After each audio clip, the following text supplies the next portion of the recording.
სოფელში სტიქის სალიკვიდაციო სამუშაოები დასრულდა. ამ დროისთვის რეგიონში ზარალის აღწერა მიმდინარეობს. მოსახლეობა დახმარებას ითხოვს.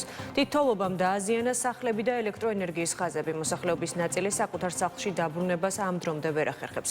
გადაუღებელი თოვის შედეგად თითქმის ერთი კვირის განმავლობაში სოფლის უმრავლესობა გარესამყაროს იყო მოწყვეტილი. მოსახლეობას არ მიეწოდებოდა გაზი, ელექტროენერგია და ინტერნეტი. რა ვითარებაა გურიაში ახლა და როგორ აპირებს ადგილობრივების დახმარებას ხელისუფლება? თეა აფსარიძისა და გოგა გახარიას რეპორტაჟი.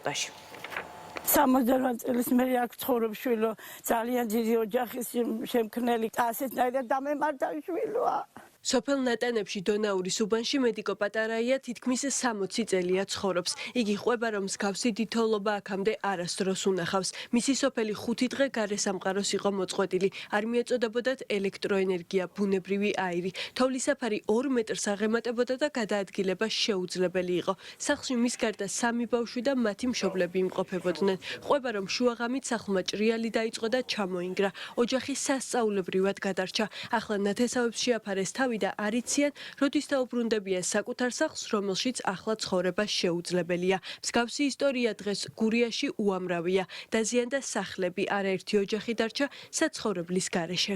როგორც დაიწყო რყევა სახლმა და უკვე ვიხდით, რომ რაღაცა ცუდი ხდებოდა, იმ წუთში ჩამოვიდნენ ჩემი შვილები და შვილიშვილები ძირში და იქიდან 2 საათიდან დაწყებული მეორე დღის შუადღის 2 საათამდე ასეთნაირად რომ ირყეოდა სახლი, ადიოდა ზევით და რომ დაინგრა, ესე იგი იმხელა ხმა ქონდა ბართლა ბომბასამით. მე რა ვიცი, დავრეკე მაშველებისთვის. კი მაშველები მოვიდნენ, გადაყვანა უნდოდა ჩემ, მაგრამ ვერ ისე ცუდად ვიყავ უკვე, აღარ სხვასთან ვეღარს მოვისწიდი მე და ისევე ჩემ პატარა კუხნაში გავათიეთ. ფეხზე დამდგარმა შვილმა და ძალმა. ხალი არ ქონდა და მოძრაობა არ იყო, საკმელი რაღაცა მიედანა სახში ოჯახში.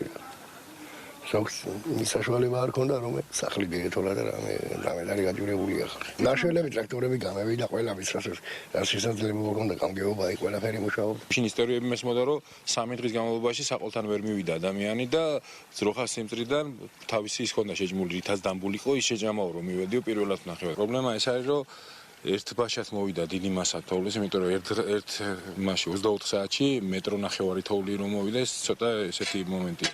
პრობლემა კიდე იმან შექმნა, რომ ყველა მიმულია ქსელურ მაღაზიებს და 1 და 2 დღის მარაგის გარდა კაც არ აქვს სახში და შესაბამისად 3-4 დღე რო ჩაიკეტა, უკვე შესაბამისი პრობლემა შეექმნა. სტიქიას გურიაში მსხვერპლის გარეშე არ ჩაულია. სასწრაფო სამედიცინო დახმარება დასჭირდა უამრავ ადამიანს. რიგ სოფლებში შეუძლებელი იყო გარდაცვლილების დაკრძალვა. დაზარალებული მოქალაქეების დახმარების პროცესში ჩართულები იყვნენ შესაბამისი სამსახურები. უწყვეტ რეჟიმში მუშაობდნენ მაშველები, თავდაცვის სამინისტროს ძალები.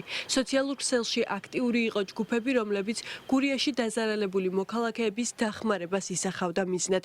მოსახლეობის დახმარების პროცესში პირველივე დღეებიდან აქტიურად ჩართულები მოხალისეები საქართველოს სხვადასხვა კუთხიდან. ისინი საკუთარი ძალებით წმინდავდნენ გზებს, მოსახლეობას აწვდიდნენ საკვებსა და მედიკამენტებს. მიმდინარეობდა მოსახლეობისთვის ჰუმანიტარული ტვირთის დარიგების პროცესი. მათ გადაეცემოდათ საკვები, მედიკამენტები და პირველადი ნივთები. ტრაქტორით გადამიყვანეს 1 კილომეტრი, არ იყო გზა მაშინ აქ ახლოში კუჭეშრამდე.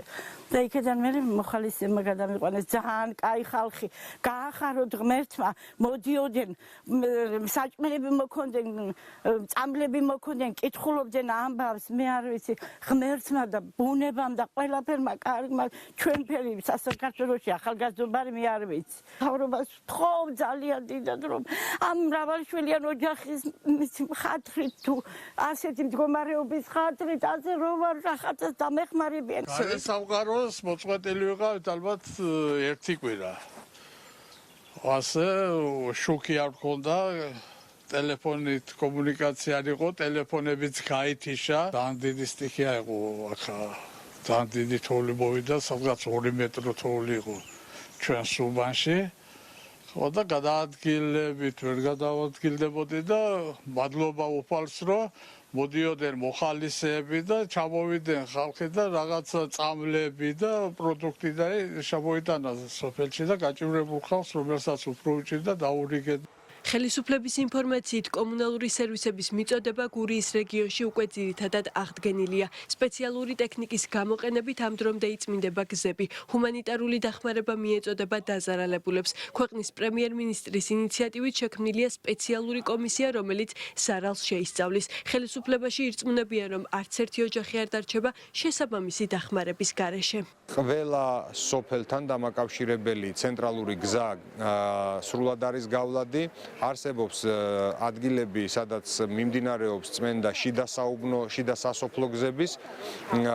ერთ-ერთ რთულ ლოკაციას წარმოადგენდა ჩოხატაურის მუნიციპალიტეტის სოფელ სურებთან დამაკავშირებელი გზა, რომელიც უკვე გაწმენდილია და გადაადგილება შესაძლებელია თავისუფლად. ყველა იმ ადამიანს, რომელსაც დაუზიანდა საცხოვრებელი სახლი, მაგალითად ჩამოენგრა სახლის სახურავები, სახელმწიფო სრულად უზრუნველყოფს მათ აღდგენას, ხოლო ადამიანებს, რომლებმაც დაკარგეს საცხოვრებელი სახლები, ისინი უზრუნველყოფილნი იქნებიან ალტერნატიული საცხოვრებელი ფართებით. გურიაში არაერთია მეწყერსაშიში ზონა, ავარიულია კერძო სახლების დიდი ნაწილი. ადგილობრივები შობენ, რომ დიდთოვლობის შემდეგ შესაძლოა მოხდეს სხვადასხვა სტიქიური პროცესების გააქტიურება. ისინი საპრევენციო ღონისძიებებს ითხოვენ, რათა თავიდან იქნეს აცილებული სტიქიის შემდგომი განვითარების რისკები.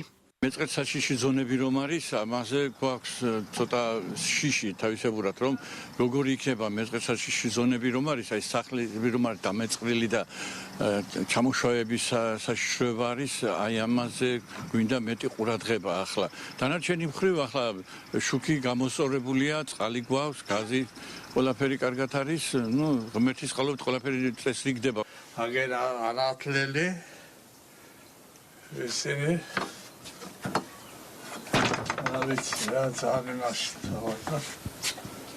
ამხელა თოვლი რო არის და თოვლის მასა ეგ წყალი ხომ უნდა წავიდეს წყლად იქცევა და სად უნდა წავიდეს კიდე მოხდება ხო მეწყერი და რაღაცები კიდე მეც მეშინია მაგალითად რომ რაც არის ახლა რესტავრაცია გაუკეთდება თუ რაღაცა კიდე მინდა რომ მოვიდეს მაგალითად კომისია და შეამოწმოს სახლიც გაექანა ჩემი სახლი გახეთქილი არის კედელი კარების ვერ უკეტავ კიდე ხან დრუჟბით ავაჭარი ხან ტაპორით ვაჭრი რომ გადაიწევა კედელი კარები ხომ უნდა დავკეტო. თოვლის ჩქარიღობა იწვევს სხვა პროცესებს და აწის კიდე მეწყრული პროცესები უფრო დაჩქარდება და შესაბამისად მაგაზია ყურადღება მისაქცევი და ოპერატიულად უნდა მოქმედება ახლა.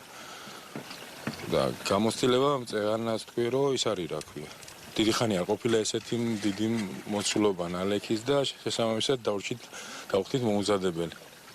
ეგ იყო ძირითადად რაც შეიძლება ითქვას.